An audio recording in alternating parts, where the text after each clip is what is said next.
안녕하세요. 한걸음 한의원입니다. 오늘 할 이야기는 음식과 감염 이야기입니다. 이런 이야기는 여름을 앞두고 이야기하는 게 좋긴 한데요. 이게 워낙 중요한 이야기라서 먼저 이야기하도록 하겠습니다.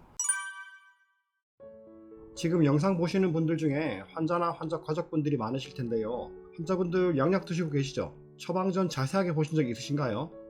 보통 먹는 약이 첫 번째로 5-ASA 제제가 있고요. 아미노살리실릭 애시드라는 약이고, 상품명으로는 펜타사나, 아사콜, 메자반트 요 정도를 제일 흔하게 씁니다. 그 다음에 스테로이드는 주로 프로디니솔론 성분인 소론도를 제일 많이 씁니다. 그리고 세 번째로 면역 억제제, 이거는 보통 아자프린, 이뮤테라 등을 많이 쓰죠. 먹는 경구약은 이 세 가지가 제일 많아요. 그런데 의사에 따라서 여러 가지 약을 더해서 주시죠. 유산균 제제를 주시는 분들도 있고요. 대부분의 양약이 소화장애를 많이 일으키다 보니까 흔히 추가해서 주는 약들이 PPI라고 부르는 프로톤 펌프 이니비터, 즉 위산 분비 억제제의 종류이고요. H2 기량제 같은 이런 약들도 줍니다. 이게 뭐냐면 양약 먹고 소화장애가 잘 생기니까 소화장애 생기면 속이 쓰릴 수 있잖아요. 그래서 속 덜 쓰리라고 위산 분비를 억제하거나 중화하는 약물들을 흔히 함께 처방을 하는 거죠. 이거는 여러분들이 타먹는 약 말고도 감기약이나 기타 다른 약 처방하면서도 같이 처방하는 일이 굉장히 흔합니다. 그런데 이게 환자한테 문제를 좀 일으킵니다. 위산 분비를 억제하는 약을 단기간 드시는 거는 별 문제가 안 됩니다. 그런데 이런 약을 장기간, 그러니까 수개월에서 몇 년씩 먹잖아요. 그러면 결국 어떻게 되겠습니까? 위산이 계속 적게 분비가 되겠죠. 이게 어떤 문제를 일으키는지는 위에서 소화 과정을 조금 알아야 됩니다. 이미 입에서 이제 먹으면서 신호가 벌써 가죠. 그러면 음식물이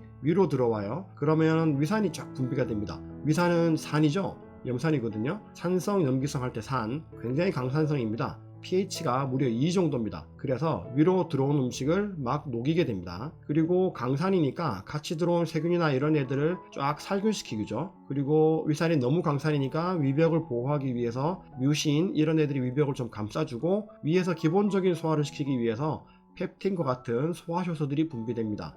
위에서 분비되는 소화효소들은 강산인 위산의 pH 2 정도의 환경에서 잘 작동하도록 세팅이 되어 있습니다. 그런데 양약 때문에 위산 분비가 적어져서 소화효소가 잘 작동이 안 돼요? 그러면 어떻게 될까요? 소화가 안 되고 속이 더부룩해집니다. 이거 보시는 분들 중에 양약 좀 오래 먹었다 싶은 분들은 먹고 나서 속이 좀 더부룩하신 분들 많을 겁니다. 그리고 장기 복용하면 심각한 문제가 발생할 수가 있는데, 위산 분비가 적게 되다 보니까 들어온 음식들을 제대로 살균을 못 시킵니다. 우리가 음식을 손으로도 막 집어먹고 날 것도 먹고 막 그러잖아요. 입으로 들어가는 음식들 중에 세균이 엄청 많이 있습니다. 그래도 우리가 장염 같은 거 잘 안 걸리는 이유가 위산이 살균을 해줘서 그런 거거든요. 그런데 위산이 적어져서 살균이 잘 안 돼요. 그럼 뭐 어떻게 될까요? 소장, 대장에서 감염 위험이 엄청 올라가게 됩니다. 특히나 크론병, 궤양성 대장염 같은 염증성 장질환 환자들은 대장의 장 점막이 정상인들의 한 3분의 1 정도밖에 안 될 정도로 깎여서 얇아져 있거든요. 그러면 이 바깥쪽은 바로 다 세균들인데 훨씬 쉽게 감염되겠죠. 그래서 똑같이 음식 먹어도 나만 탈나는 겁니다. 그래서 환자분들, 염증성 장질환 환자분들한테 제가 첫날 이야기할 때 강조하는 게 음식 날거 먹지 마세요 입니다. 생채소라든지 샐러드,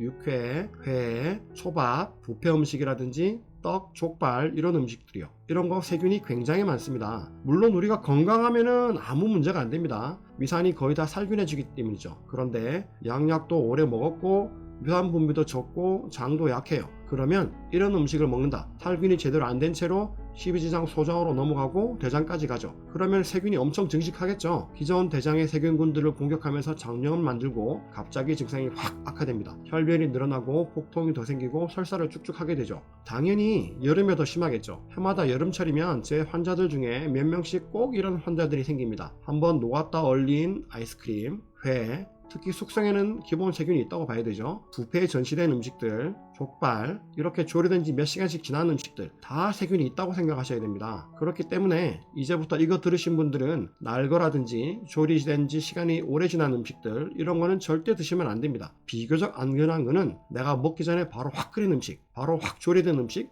이런 거는 안전한 편이죠. 처방받으신 속쓰림 방지약, 위산분비 억제제, PPI, H2 기량제 등등에 대해서 좀 알고 계셔야 됩니다. 이런 약들을 계속 먹었을 때 어떤 문제가 발생하는지를 알고 계셔야 돼요. 양의사분들이 이런 문제에 사실 별로 관심이 없습니다. 어차피 안 낫는 병이라고 생각하고 호전과 악화를 반복하는 것은 당연하다고 생각을 하고 있어요. 그래서 나빠져도 왜 나빠졌는지 크게 관심도 없고 주의를 잘 주지 않는 경우가 많습니다. 환자는 굉장히 고생을 하는데 말이죠. 자, 아주 중요한 문제일 수 있습니다. 왜냐하면 장염, 감염, 식중독 한번 오면 엎친 데 덮치게 되니까 원래 크론병, 궤양성 대장염, 배체티병 있는 데다가 더해서 장염, 식중독 생기게 되니까 혹통이랑 설사가 엄청 심해지면서 진짜 한두 달 이상 엄청 고생하게 됩니다. 그러니까 이제부터 날 거 조리된 안 된 음식은 드시지 마시고 얼린 것도 녹았다 다시 얼린 경우에는 세균이 많을 수 있으니까 조심하시고 반드시 내가 먹기 전에 바로 조리된 음식 한번 팔팔 끓인 음식 위주로 드셔야 됩니다. 우리 집 냉장고에 보관해 놓은 반찬 이런 것도 안 좋을 수 있어요. 다 똑같이 먹어도 나만 문제가 될 수 있다는 거 꼭 기억해 두시고 자기 몸 스스로 알아서 잘 챙기도록 합시다. 자, 그러면 오늘은 여기까지. 안녕히 계세요.